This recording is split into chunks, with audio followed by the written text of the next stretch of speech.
Welcome to the TRXL podcast. I'm Evan TRXL, and in this episode, I welcome Robert Otani and Alexandra Pollock. Rob is a longtime engineering leader known for bringing computation into practice at scale, and Alex is a design technology leader who has bridged architecture and engineering roles to make better tools for teams. Together, they've helped translate ideas from project rooms into digital capabilities that improve how architects and engineers work every day. In this episode, Rob and Alex share lessons on product thinking inside a services business, how to measure the ROI of innovation, and what it takes to reduce redundancy so teams can focus on work that actually moves projects forward. A key takeaway from this conversation is how they are fundamentally rethinking their practice around new technology. Instead of treating digital tools as add-ons, they are building their foundation on them, making technology the core of their operations and what I think is going to be a multiplier of their future potential.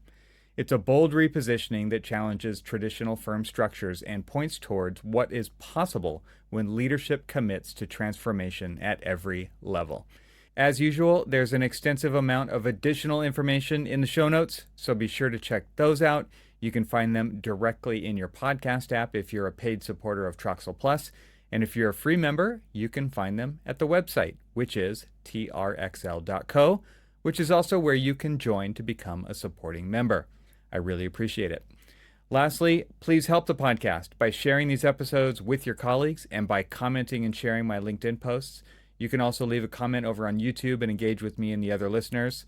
All of that really helps me get the podcast out there. And now, without further ado, I bring you my conversation with Robert Otani and Alexandra Pollock.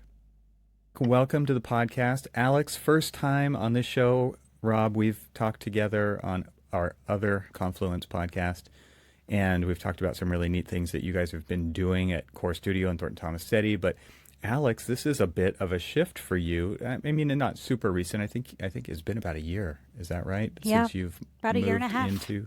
Okay, a year and a half. And we got to catch up. We all got to catch up in various incantations of that at the AIA conference, which was in Boston, and it was great to see you both there. But Alex, I would love it if you could kind of introduce your story as it's shifted maybe over the last few years and kind of where you were and how that has changed and what your experience has been going from architecture to a more focused engineering aspect to your role.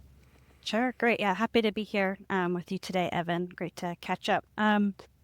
So a little bit about my story. I went to school for architecture for an undergraduate degree.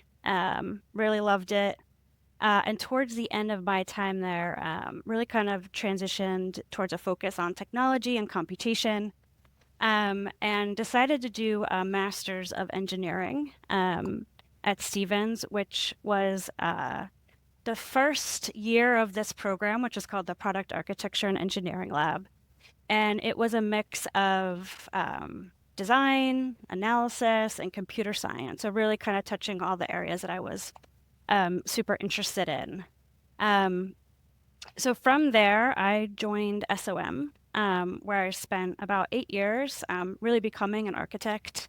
I worked on a pretty wide variety of projects. I became licensed, but I also did a lot on the technology side. So a lot of computational design, different types of analysis around environmental or people movement, as well as really starting to dive into Revit and BIM as that started to become the main documentation platform that we were moving towards.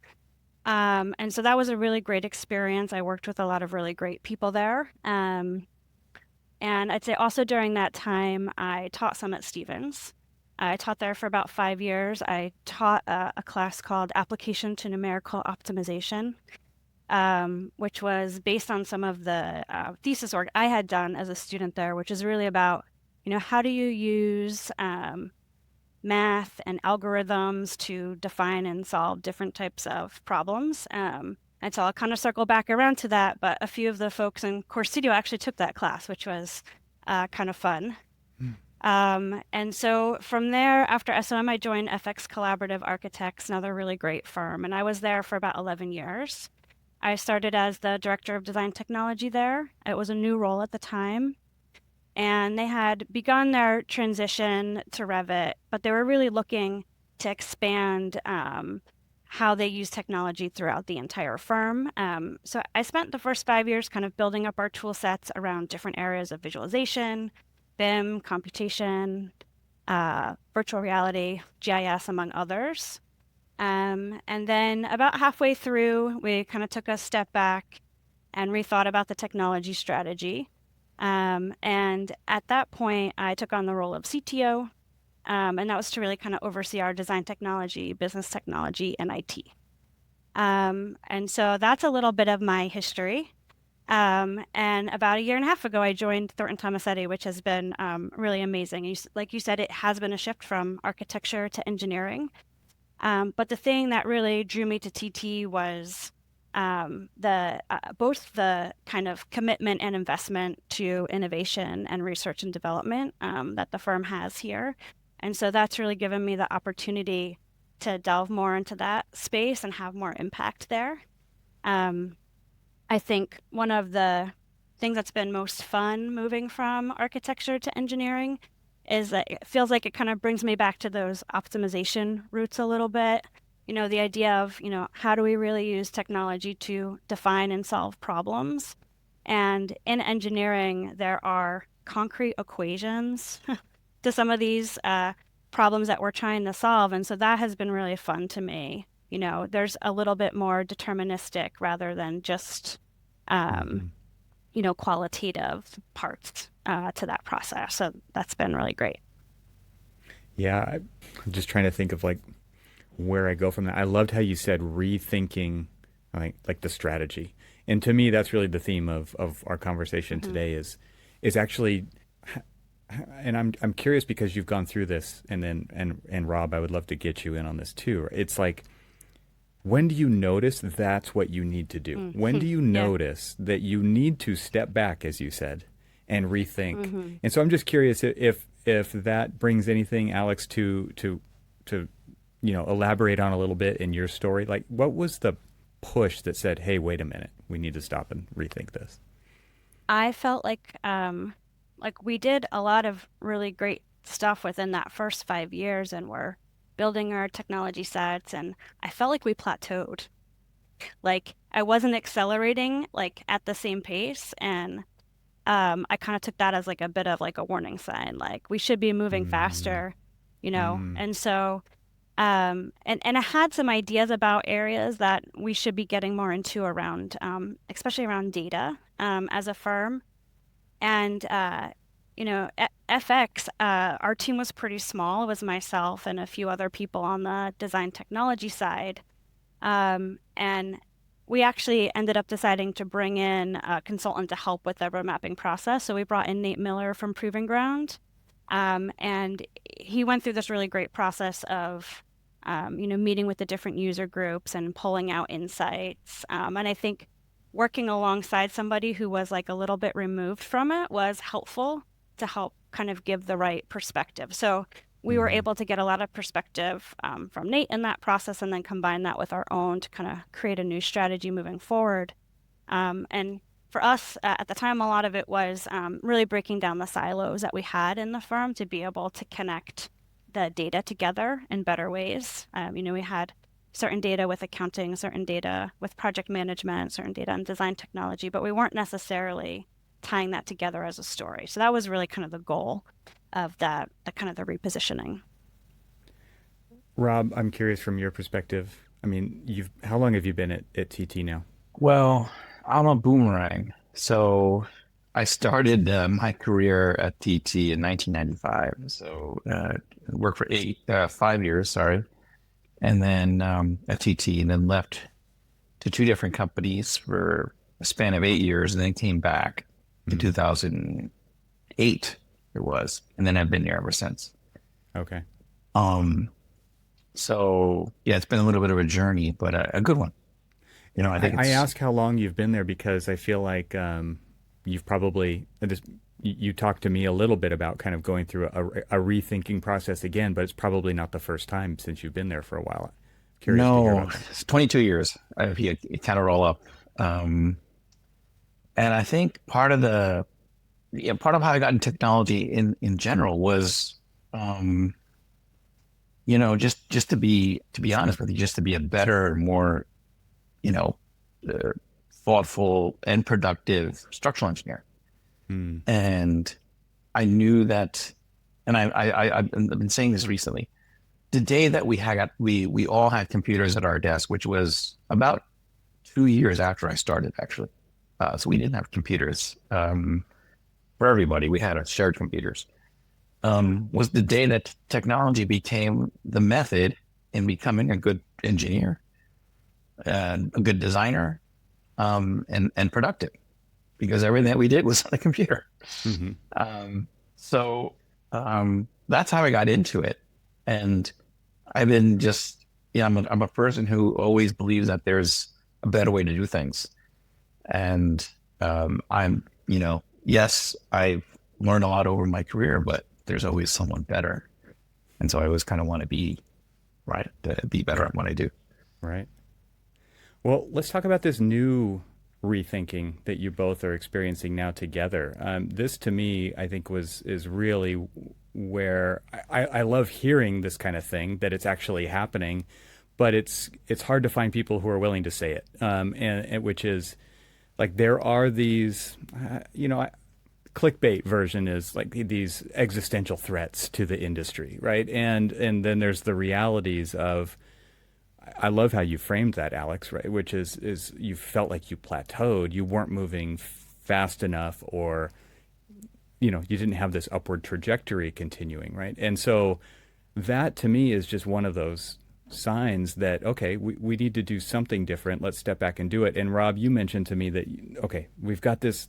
We talked on the other podcast about what you guys have done with AI and training based on some certain expertise that exists inside, or it did exist inside Thornton Tomasetti, and you were able to use that information and create a tool from it that then brings value to your engineers.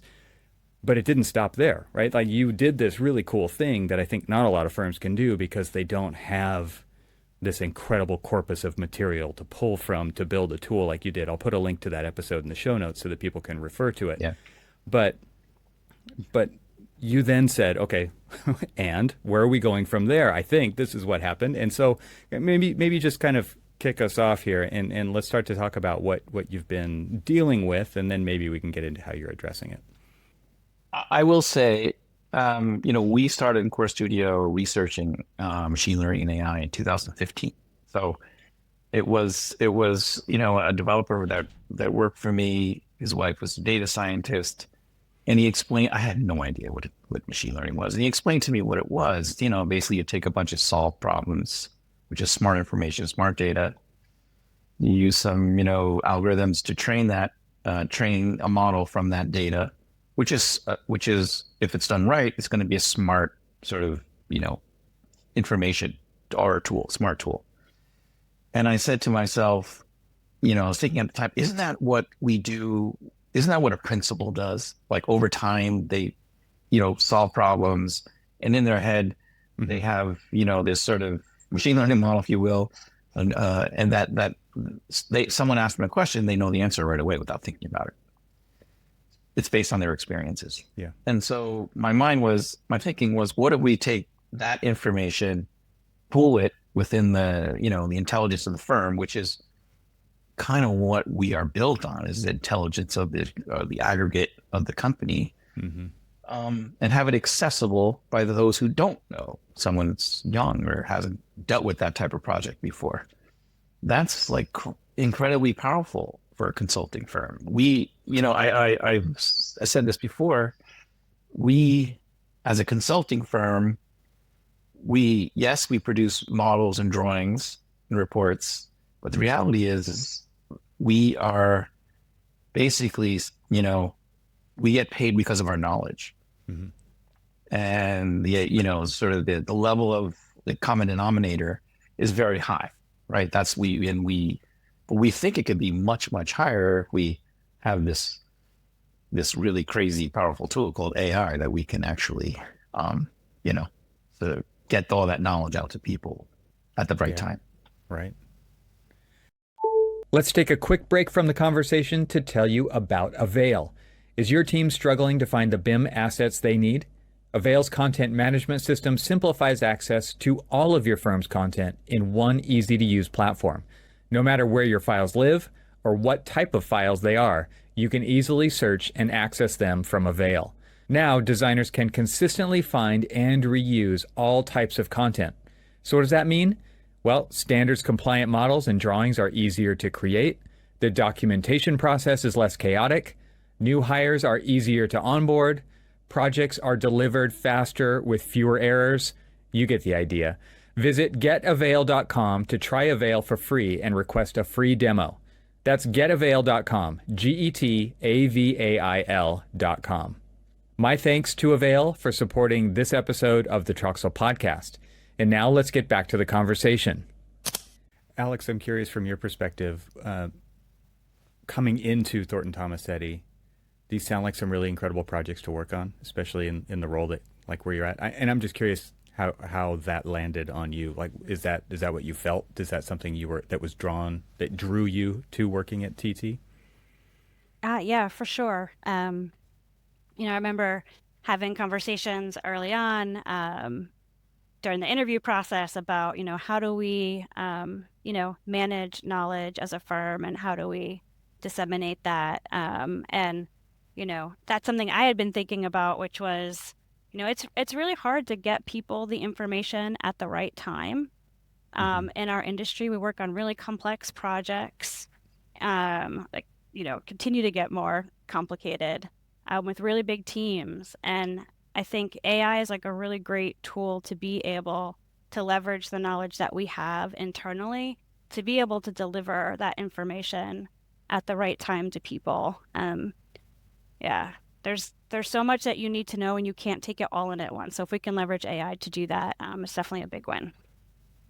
Yeah, Rob, the thing that you just said about, a principle and delivering, like that's what Alex is talking about, right? Delivering that years and years of experience and wisdom in the moment. And somebody recently, I think it was Chris Parsons on a recent episode here, he was like, experts don't know what they know. That's true. You know all this stuff, but you don't know that you know all that stuff, because it literally happens in the moment. And I think that is such an interesting thing about humans in this space, but then also taking that information and actually storing it somewhere where everybody has access to it. I mean, I might rephrase it a little bit differently in that humans know a lot, right? Especially professionals in our business. What is always difficult is for those professionals, those subject matter experts, I'll use the grasshopper terminology, decompose how they got to that answer. They probably don't remember all the, the events and the situations, but they have that embedded. And that's like also why it's difficult to get it out of those people as well. It's buried in their brains, and I'm just as guilty of it. But it's an interesting problem, I will say. So one thing that I think is, striking me now is kind of this idea that you are a service-oriented firm. You get hired for your expertise. Actually, that's my one interaction with a TT employee was I had a curtain wall consultant on a project, and I was just constantly like enamored with this guy. His name was Mark, and he was the expert, and he knew it's like, okay, we need to come up with a detail for this, and it was just Mark Donatel. And he would just draw it out, and it was so fun to work with him because he had all the answers and he could just literally spit it out in real time. He didn't have to go away and say, "Let me think about that," which is, it's a valuable trait too. But it was also just so fun to work with Mark, and I'm thinking about how you've got this service-oriented firm, you have a reputation. How old is TT? I think all told, over 75 years old. Okay, so I mean, like huge reputation, right? And you need to kind of now think about rethinking the way things are. And I'm just curious, what do you, both of you? I mean, well, let's start with you, Rob. Like how important is it to rethink your practice? Because like 75 years, obviously there's value in doing things the way you've done them. And I think there's a lot of firms who think like, well, let's double down on that. But then there's this other perspective that you're bringing, which is like, oh, okay, there's new tools. There's this new like we should actually step back and rethink this. And then I'm curious, where this goes, because it's like then it's the hard part. Like, how do we actually set a new course? If it is potentially like a totally new course, how do we get everybody on board to do that? Well, we do have to rethink what we do, because, well, there's a lot there. Yeah, I know. One, there's a lot We there. got time. I hope you have time. Yeah, no, it's fine. I would say one, the traditional method of how you learn, like I did over, 15 years to become even reasonably, I would say, to the level that Mark was, right? To have that sort of corpus of information just in your head, it takes a long, long time to do. So what we're seeing with AI is that you can infuse that, if you will, much, much faster. So instead of 15 years, it'll take 5 or 10 for someone, or whether they know it or they have access to it. From a consulting standpoint, it's the same thing, right? They'll have an answer that is smart, that is the right thing to do, or right advice to give. So that's one. So how the rate at which we get to become a productive professional is going to change if people adopt the technology correctly. The other is a lot of the startups within our space are trying to do what we do. I mean, actually doing structural engineering and architecture, and robotics will do construction tasks. And our clients, just from the ones that I talk to, are very interested in those. They're investing in those startups.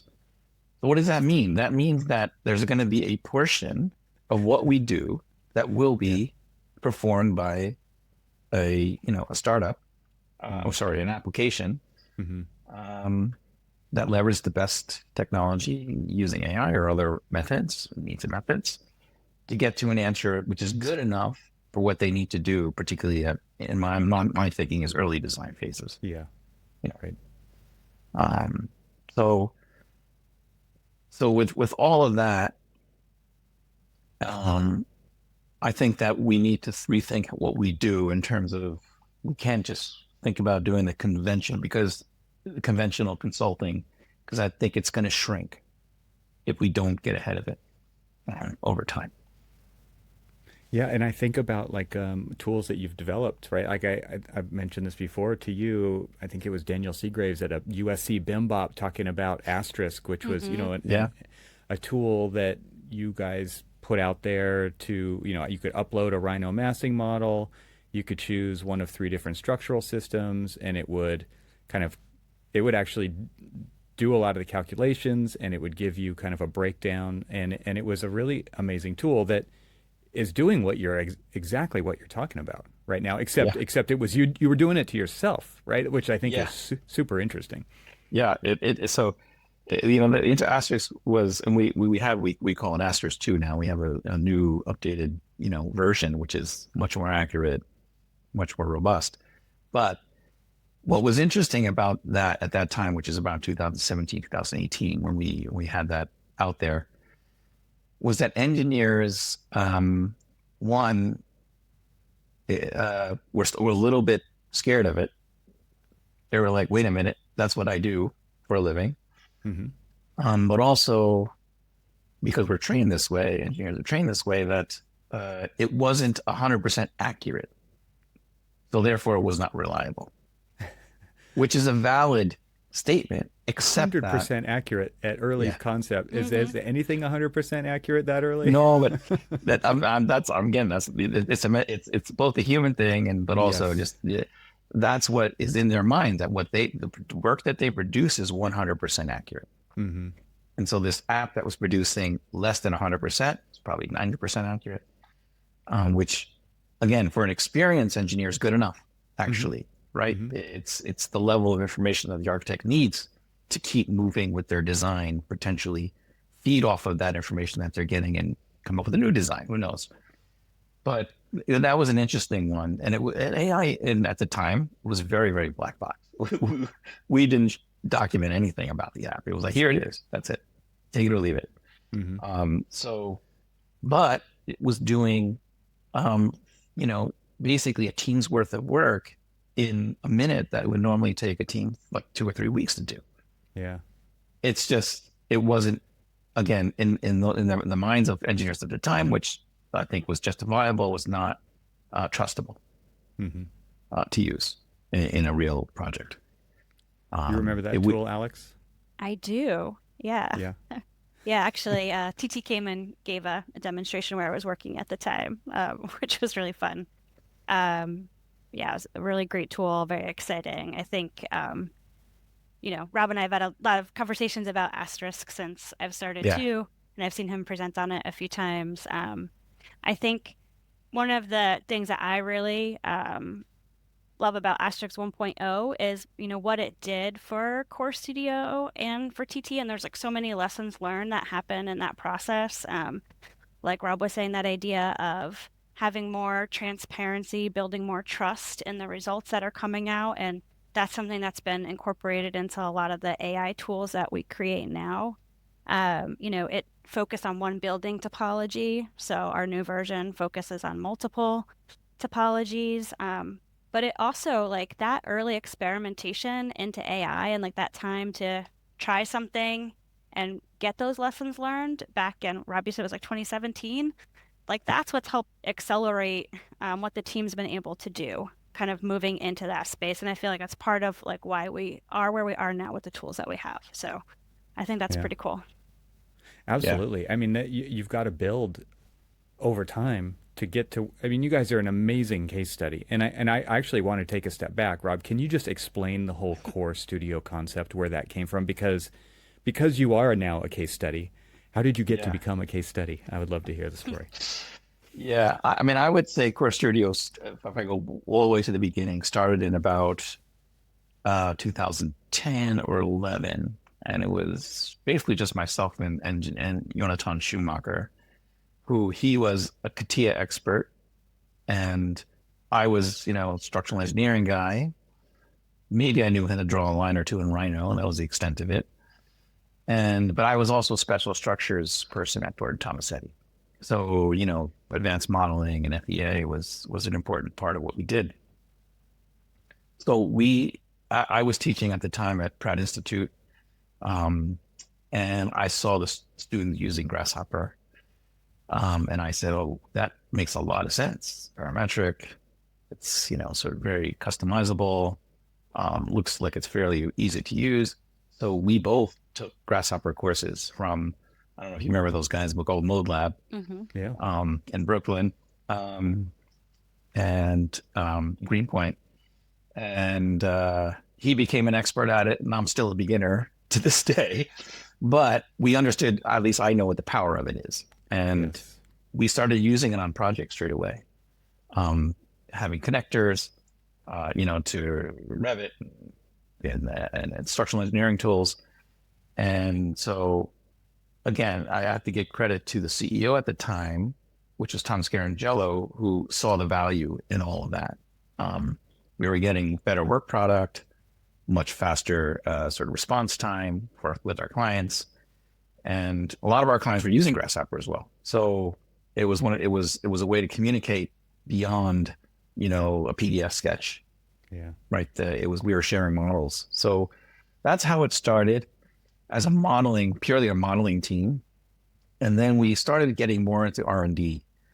And so that's when we rebranded, which was originally called Advanced Computational Modeling, to Core, which really stands for Computation plus Research.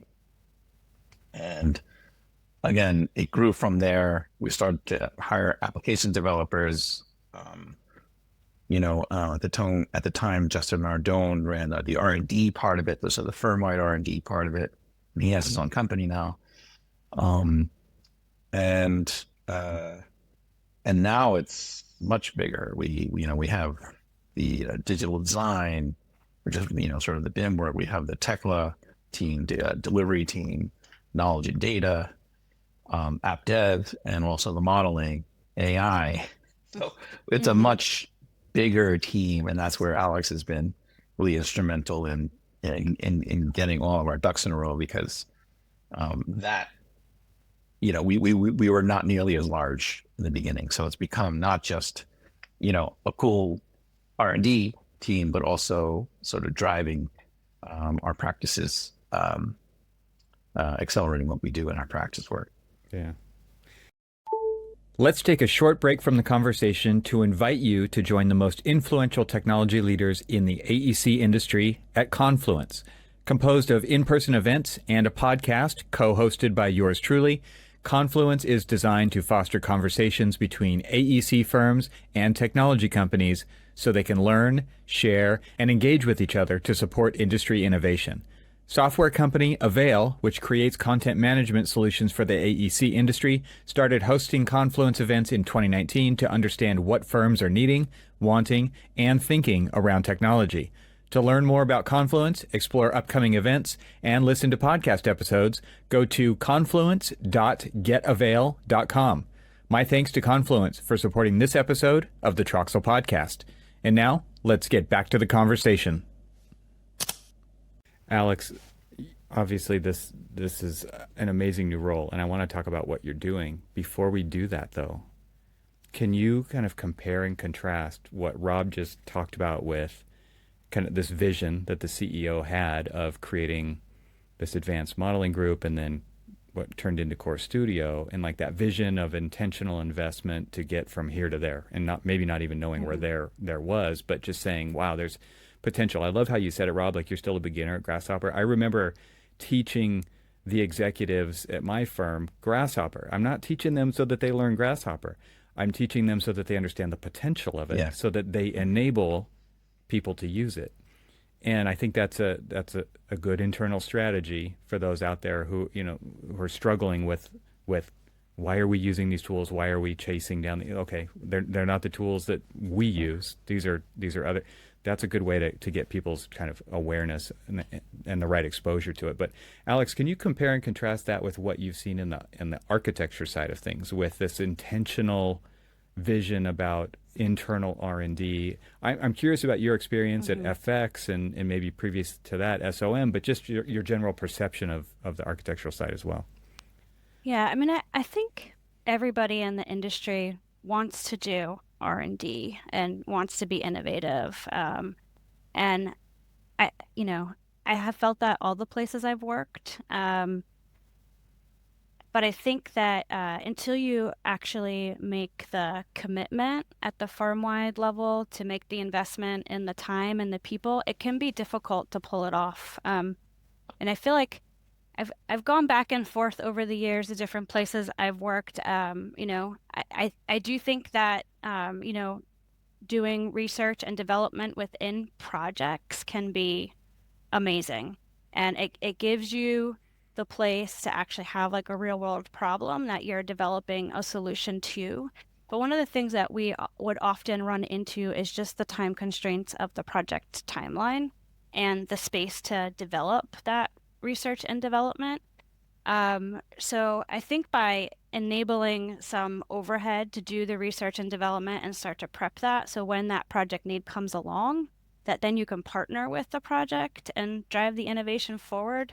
That seems to be a better approach, kind of get more traction in that way. So, yeah, for me, I really think it's intentionally making that commitment within, financially with the people and with the overall culture of the firm too. You want to feel that if you try something new, or you want to develop something, that you're going to have the kind of buy-in of the leadership of the firm and you're going to be recognized for it. Mm-hmm. How much of R&D is failure? If you were just like put a gut percentage on it, because I think this is one of the things that actually, like, people, we're starting R&D, we're starting this innovation incubator inside our firm. And this is like the early story of Revit, right? Export to AutoCAD, we give up, right? Like that was those early projects. It was like, we just can't handle the amount of failure. We just need to go back to what we know. I'm just curious from a gut level, what each of you, Rob, what do you think that number is? I think it also defines what we consider failure. Yeah.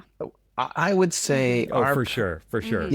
I mean, failure being, something that we completely discard Hmm. is a small number. I think everything that we do, we either, um, at a minimum, we do a better job at next time. Yeah. We may create a better tool next time. Hmm. Um, and Alex has been involved, since he's been here with the firm-wide R&D program, which is called Core Lab. And, I would say the ideas that come from our staff, Mm-hmm. particularly the ones that participate in this program, which is not everybody, it's a select few, tend to be really, really good. Mm. I mean, there's probably a 95% success rate for those projects. So very small failure. And, the hope is that it inspires other people as well. Um, so I don't know, Alex, you could Yeah. Jump in. comment Yeah. on that as No, well. that's great. Yeah, Core Labs is like one of my favorite things here at TT. Um, and so there's a couple different ways that the firm solicits ideas. So one are these innovation tournaments that will happen at a local office. So they are these full day events and go through this process of just ideating different ideas, creating what we call a quad chart that kind of explains like the business plan and how you would develop it. Um, Everybody gets like 60 seconds to present their idea. We vote on it.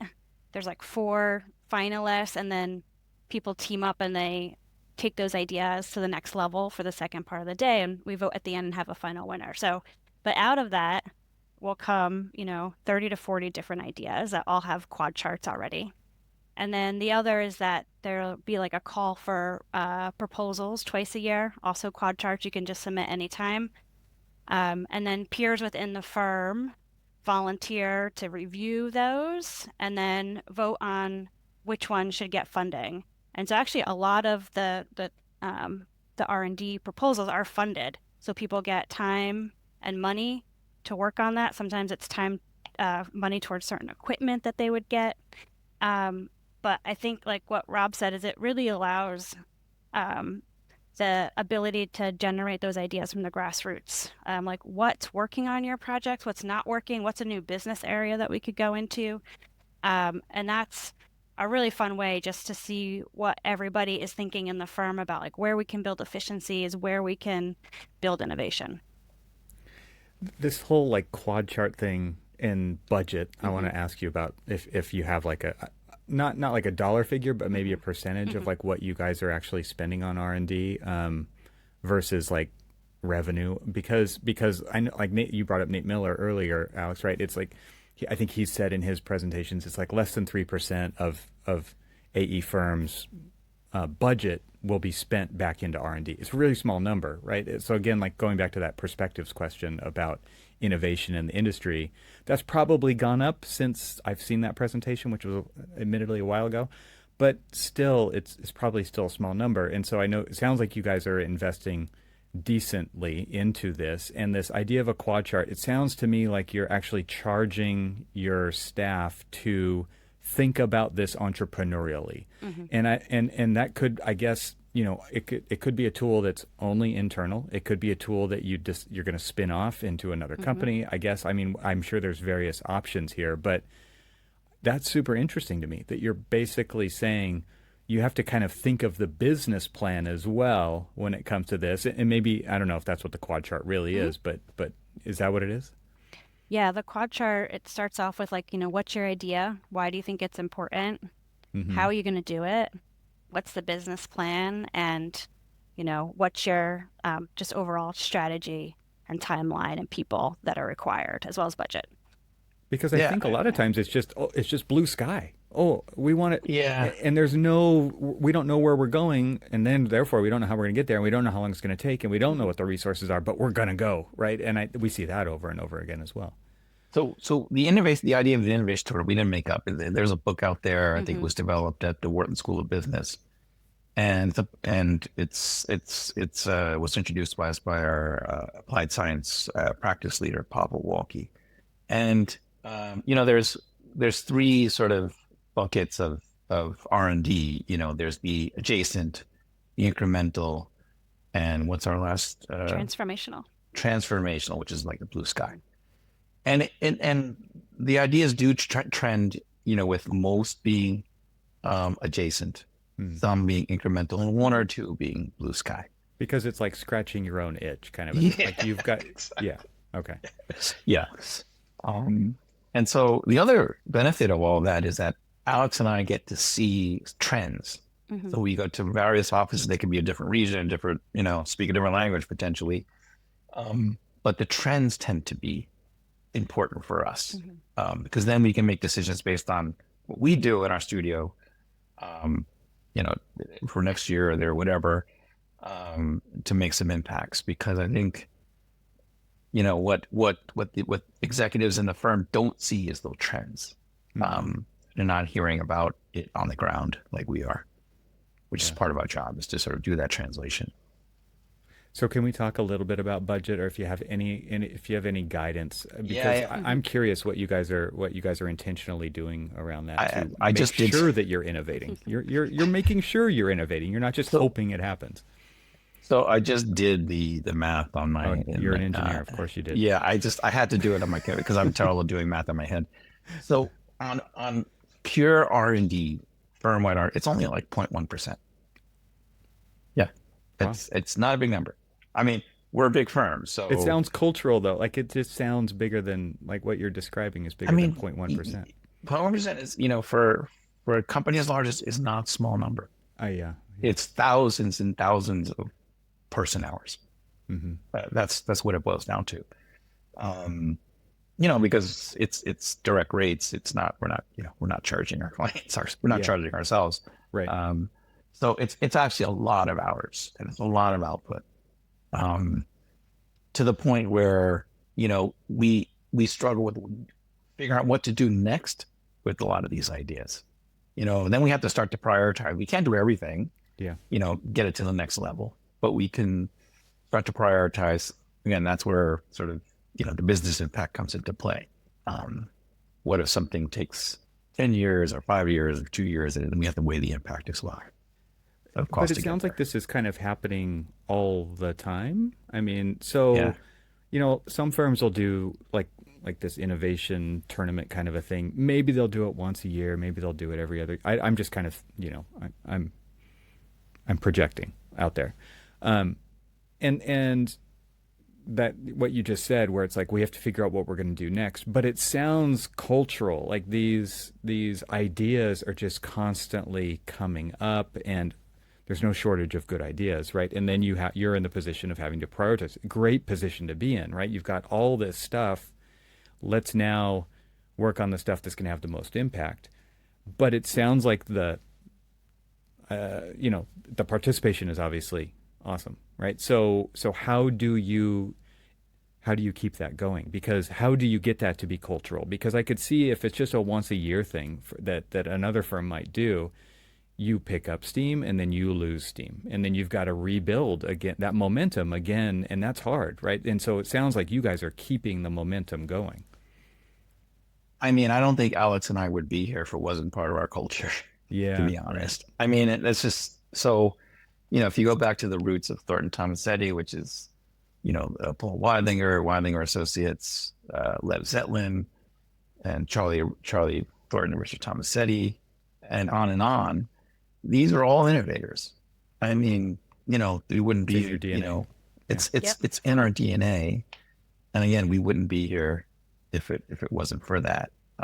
So it's fun to see. I mean, we're bystanders in most, if not Hmm. all, of the R&D projects. We just sort of use our experience to guide them in the right direction, make sure they're not doing something that we've already done before, say. Um, but it's cool to see, Hmm. actually. Alex, on the architecture side, I think a lot of times that innovation is seen as happening on projects, but not to the firm itself. I mean, what's your perspective on that? Yeah, I think that's a fair assessment, probably for a lot of firms.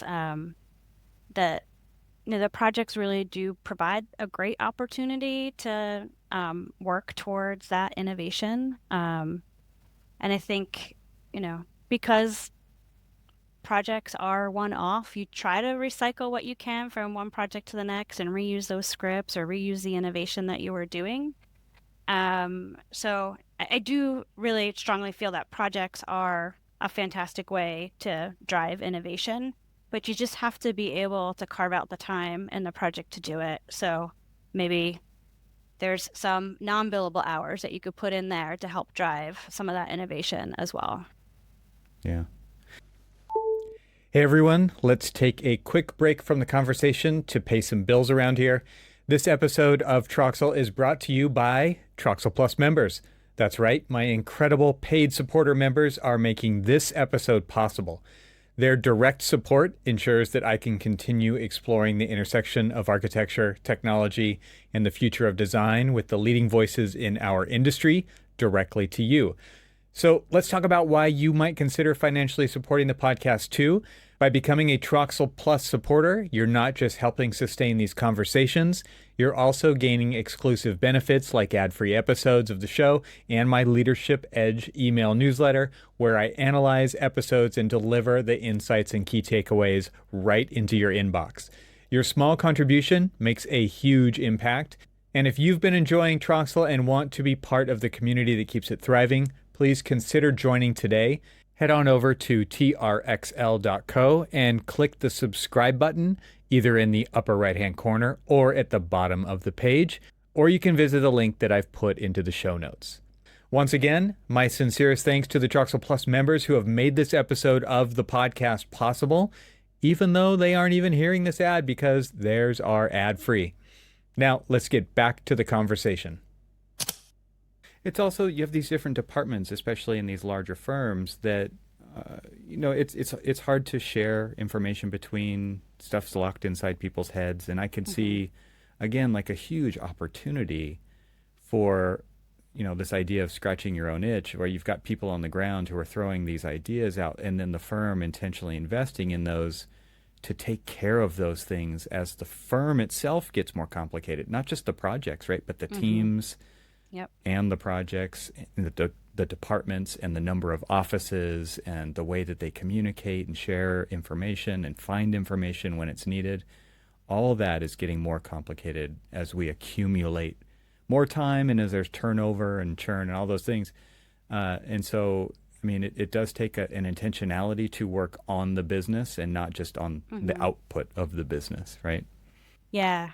I do feel like there are firms that are diving into that stuff as well. Like I know at FX, like we were really looking at like transforming our data infrastructure and how we did project management and all of that. So I do think that work is happening as well in a lot of firms. Maybe it's not publicized as much because it's not as flashy as that, It's project sexy, with the curvy right? geometry. But, I remember this discussion I had where we said like, to be data driven, like you really have to have a good foundation, and that foundation is like our projects and our project data. And so I think a lot of firms are in situations where maybe they don't have the best project data to build their data foundation on. And that work of cleaning it up is not, it's like you said, Evan, it's not sexy. It's not, super exciting thing that you can post on LinkedIn. But I think it's actually one of the most transformational things that firms can do is to really get their foundation set of their data infrastructure to drive some of that other stuff. Rob, you were going to say something too.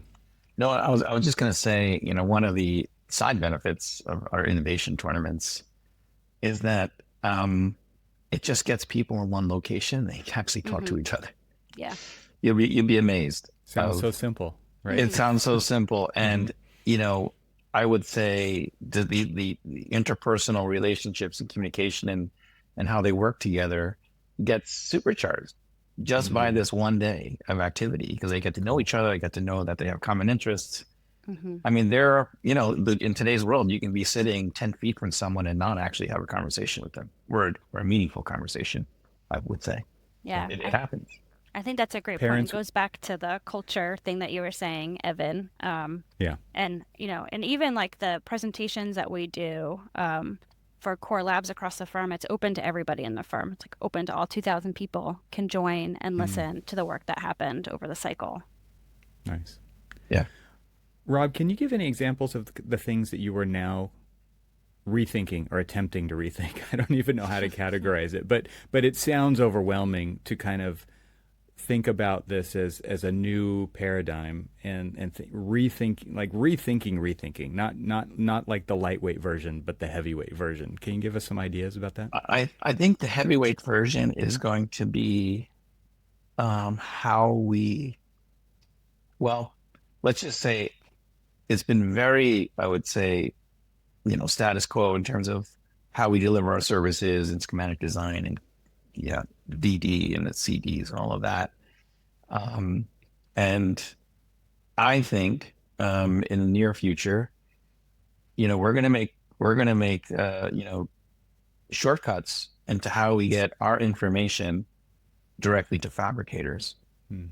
And so that's one part of it. So, we're here, thinking very seriously and working on what it does mean, because we kind of do that on very high profile projects.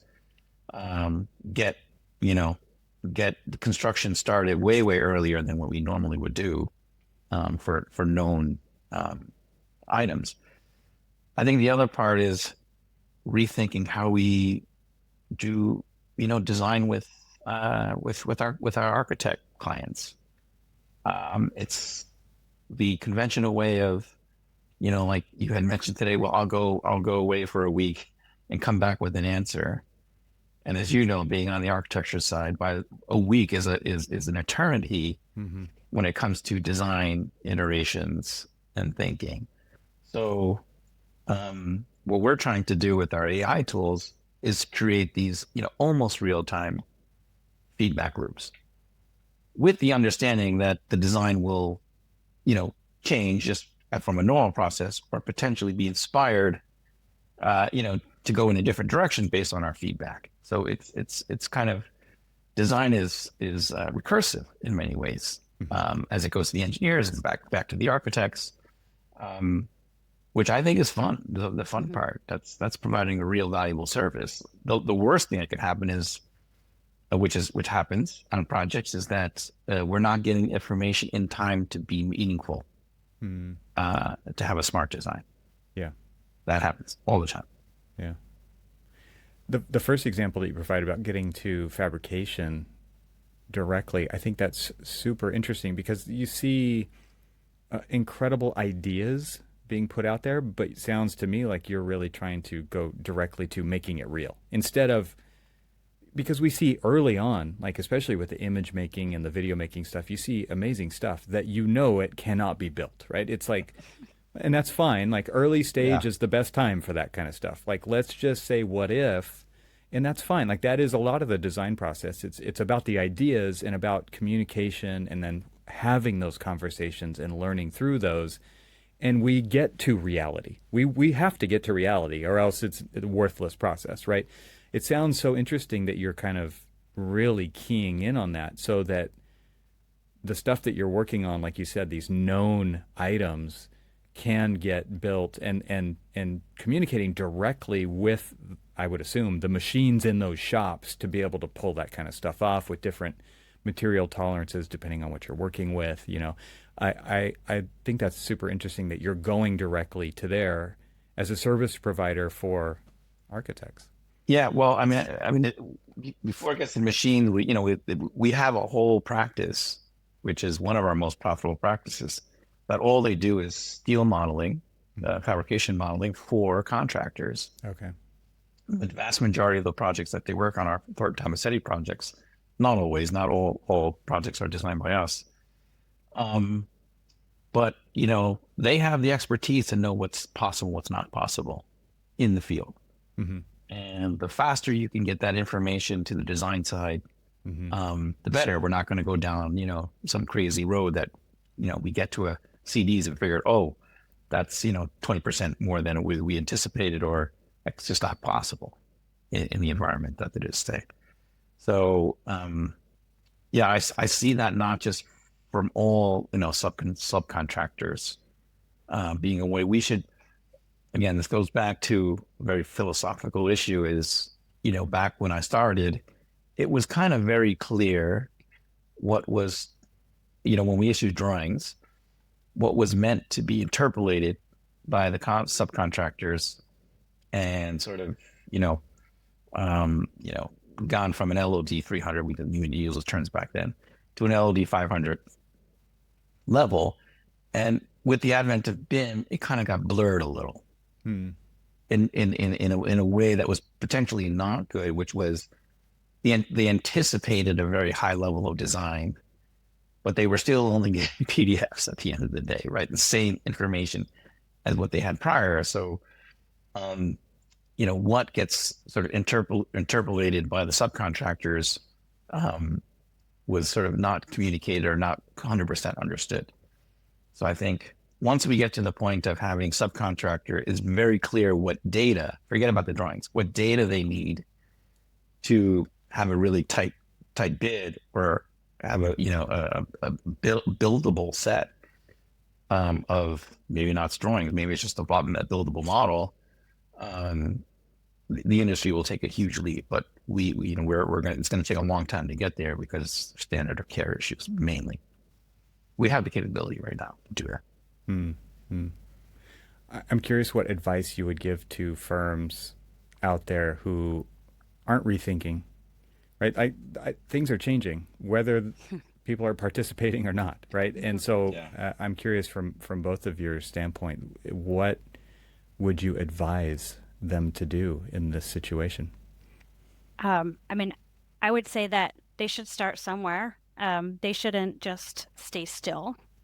Um, it could be as simple as, taking a short course on AI and understanding what its capabilities are and starting to think about how you apply that to practice. Um, but I do think that, you know, if you stay still as a firm, you're not going to grow, you're not going to progress. The opposite's going to happen. So you need to be out there seeing what's happening, you know, looking at how you can adopt new strategies and methods in your firm. Don't have to do it all at once, but just start small, start somewhere. Yeah, I don't think, I think, when BIM came around in 2004, whenever it was, Thornton Tomasetti was, for all our new projects, we went 100% BIM in 2008, which was early. And a lot of engineers at that time took a wait and see approach. And it took them years to, it had to be written in the contracts, right, for them to actually do it. And Engineers said, "Make me." Yeah. Mm-hmm. yeah, yeah.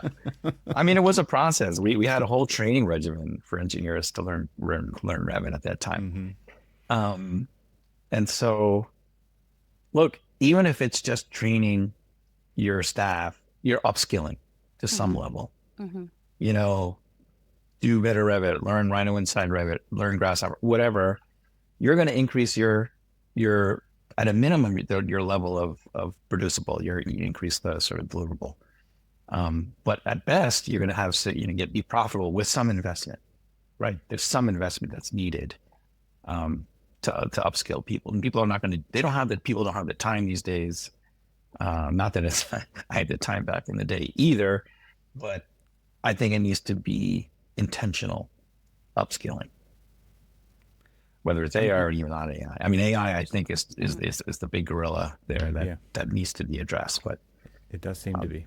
Yeah. yeah, I'm curious if you see these tools and ways of working in this rethinking adding value so that you can actually, it's like, I'll just reduce this down. Can you charge more because you have these skills, or is it we're just trying to stay at this stasis? Like, we're trying to do better with what we have and just be more efficient at what we're doing.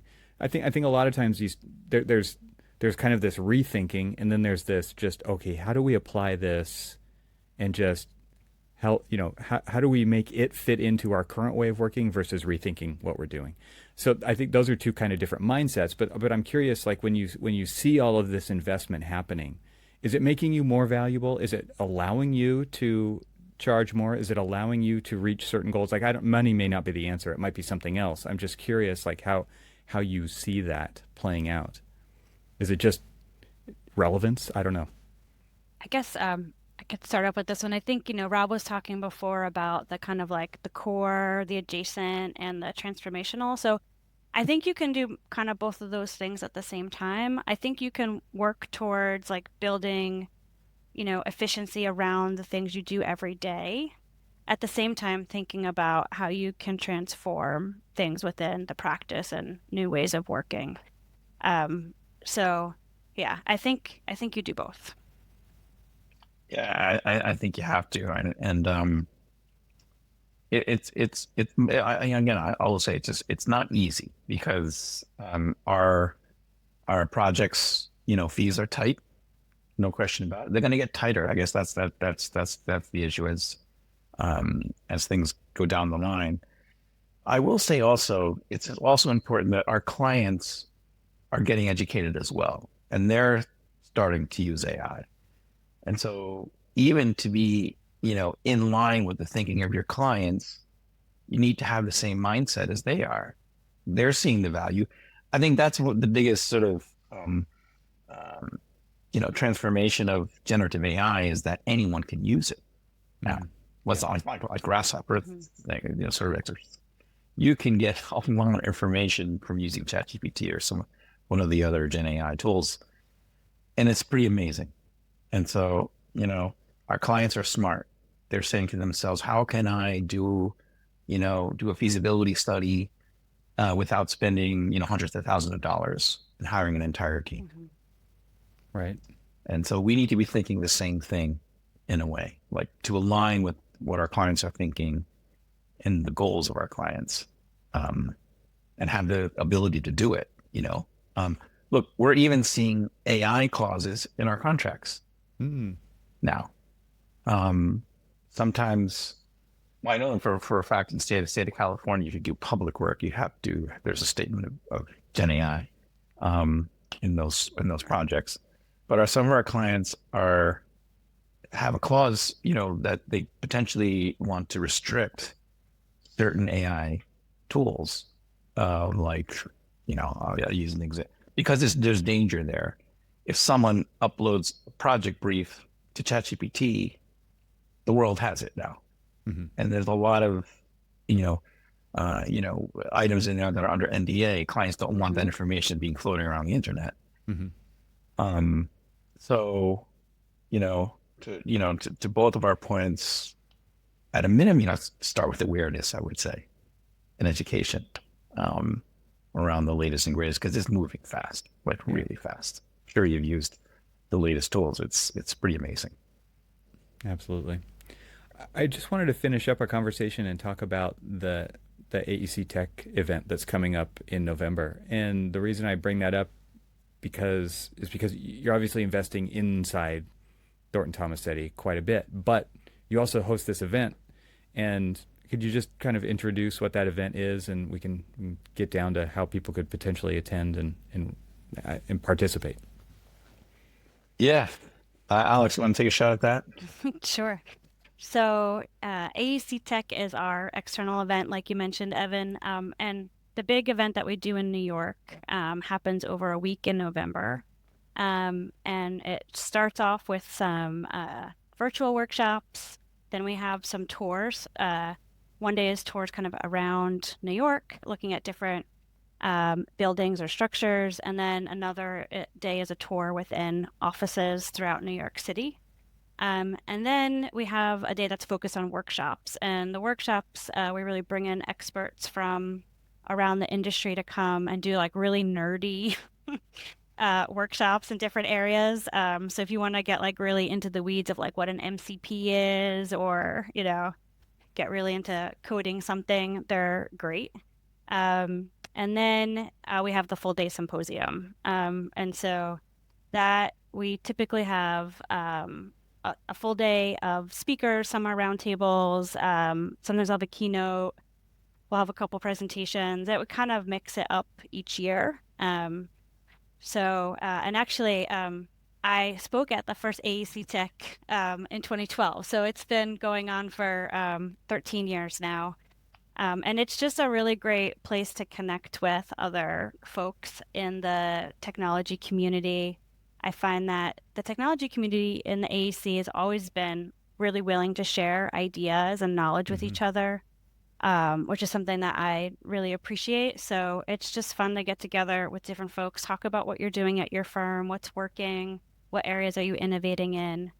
So that's awesome. And then it's capped off with a hackathon, which is typically over the weekend. It's about 24 hours. It starts noon on Saturday and I think ends around noon on Sunday.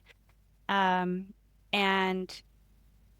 we get people from all over. We do these like lightning round where people talk about either something they're interested in building or something they like to do, like they like to code or they like to make PowerPoint presentations or they're good at strategy.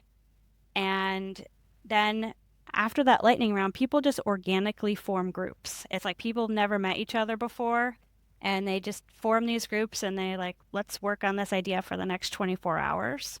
And so you get people from different firms, different backgrounds, different capabilities. And yeah, they work on it for 24 hours. They present on Sunday. Hopefully they sleep a little bit in between. And then there's a judging that happens for, best overall, best collaborative hack. And there's been That's some open just source, I oh, think. best Yeah. open source. Thanks. Yeah. Yeah. There's been just really amazing ideas that have come out of that community over the year.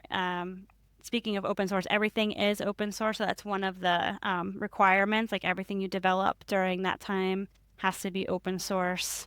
But from that's also been some like cool different products and companies that have even started. So it's just a great way to get involved in the tech community. You don't have to be a programmer. You don't have to be like super nerdy to participate. Any kind of involvement you have is great.